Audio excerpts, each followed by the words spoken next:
कृष्ण हरी. नवीन वर्ष काय असतं? असं नवीन वर्ष सोमवार, मंगळवार, बुधवार त्यातलाच एखादा वार, 1 2 3 तारीख त्यातलीच एखादी तारीख, कधी अमावस्या, कधी पौर्णिमा, कधी एकादशी, कधी चतुर्थी, हेच दिवस ठरलेले असतात. तोच महिना, वर्षातले तेच दिवस, तोच महिना, तीच वेळ. पण नवीन वर्ष फक्त साल बदलतं म्हणून नवीन वर्ष.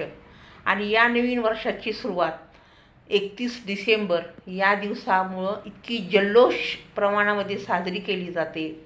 पण आपल्या हे लक्षात येत नाही की हिंदू धर्मशास्त्राप्रमाणे पाडव्याला आपलं नवीन वर्ष चालू होतं.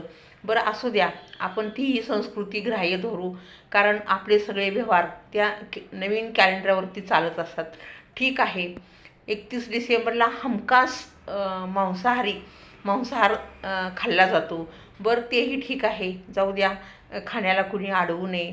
पण दुसरी एक गोष्ट अशी जाणवते प्रकर्षानं की काही नवीन पिढीतल्या मुलांना या दिवशी कंपनी म्हणून किंवा जल्लोष म्हणून हमखास दारू पाजली जाते, व्यसनाधीन केलं जातं. आणि मग एकदा का त्याच्या मेंदूला ती पहिल्या दिवशी अशी कीक बसली की तो माणूस व्यसनाधीन होतो. हे शास्त्र आहे व्यसनाचं. अल्कोहोलसुद्धा त्याच प्रमाणात पुढं ते मागणी करत राहतं. म्हणजे नवीन वर्ष 31 डिसेंबर असं म्हणत जायचं.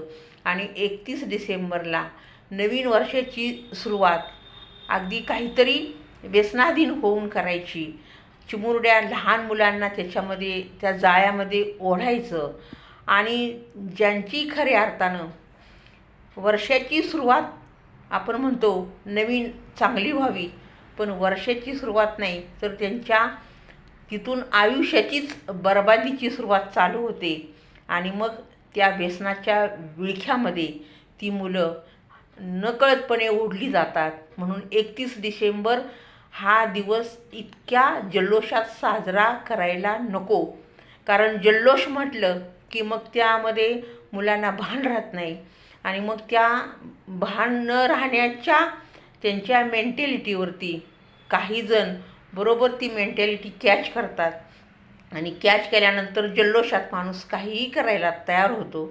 आणि मग नुसती वर्षाची सुरुवात असं नाही, तर आयुष्य बर्बाद करायला लावणारा 31 डिसेंबर हा दिवस वाईट, अगदी इतिहासामध्ये काळ्या अक्षरानं लिहिणारे काही घटना ज्या असतात तशाच घटना 31 डिसेंबर या दिवशी मुलं जर व्यसनाधीन झाली तर त्या काळ्यापेक्षा महान काळ्या अक्षरानं त्या घटना लिहिल्या जातील. दुसरी गोष्ट की मग त्याला कशाचंच भान राहत नाही, कुठल्या गोष्टीचं. आईवडिलांनी जी स्वप्नं बघितलेली असतात लहानपणापासून, ती फक्त ह्या एका दिवसामुळं, एका 31 डिसेंबरमुळं तो मुलगा त्याचा चुरडा करतो. कारण त्याच्या मेंदूवरती जो सुरुवातीला एक किक देऊन, एक थोडंसं व्यसन देऊन जी त्याच्या मेंदूला किक दिली जाते, आणि ती किक इतकी महागात पडते की तो व्यसनाधीन झालेला आईवडिलांच्यासुद्धा लक्षात येत नाही. स्वतः त्या मुलालाही कळत नाही की आपण ह्या व्यसनाच्या आहारी कधी गेलो आणि आपल्या आयुष्याची बर्बादी कधी चालू झाली. म्हणून मला असं वाटतं की आपल्या मेंदूवरती कुणाला दुसऱ्याला ताबा मिळवू देऊ नका. आणि दुसरी गोष्ट, 31 डिसेंबर हा एवढा पण काही महत्त्वाचा दिवस म्हणून साजरा करू नका. एन्जॉय करा, मस्तपैकी घरातल्या घरात करा. अगदी त्याचं प्रदर्शन बाहेर जाऊन करू नका, मुलांना बाहेर पाठवू नका.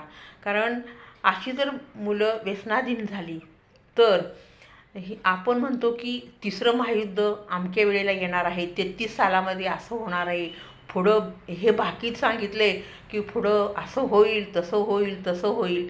ह्या पुढच्या घटना किती भयंकर आहेत, ह्या घटना भयंकर नाहीत. यापेक्षा हे जे तुमच्या मुलांना जे 31 डिसेंबर दिवशी ज्या गोष्टी करायला भाग पाडतात काही आधीच व्यसनाधीन झालेली लोक, त्यांच्यापासून सावध राहा. कारण इतकी भयंकर युद्ध परवडलं, पण युद्धापेक्षा हे शीतयुद्ध एखाद्याचं दुसऱ्याचं, तिसऱ्याचं, चौथ्याचं असं आयुष्य बर्बाद करू शकतो आणि आपला भारत देशाची किंवा आपल्या महाराष्ट्राची जी ताकद आहे ती ताकद कमकुवत करायला अशा गोष्टी कारणीभूत आहेत. हेच मोठं युद्ध आहे. ह्याच युद्धावरती विजय मिळवायचा असेल तर पालकांनी आपल्या मुलांना 31 डिसेंबरला कुठेही जाऊ देऊ नका. त्याला म्हणायचं घरातच काय करायचं ती कर, पार्टी बिर्टी. बाहेर कुठेही तो मुलगा बळी पडू शकतो. हे तुम्ही सावधानतेनं एक सुज्ञ पालक म्हणून लक्षात ठेवा आणि दिवस साजरा करा, आनंद साजरा करा. पण आपण आपल्या मेंदूवरती कुणालाही ताबा मिळवून देऊ नका. अशा पद्धतीनं साजरा करा. Have a good day. Ram Krishna Hari. Ram Krishna Hari.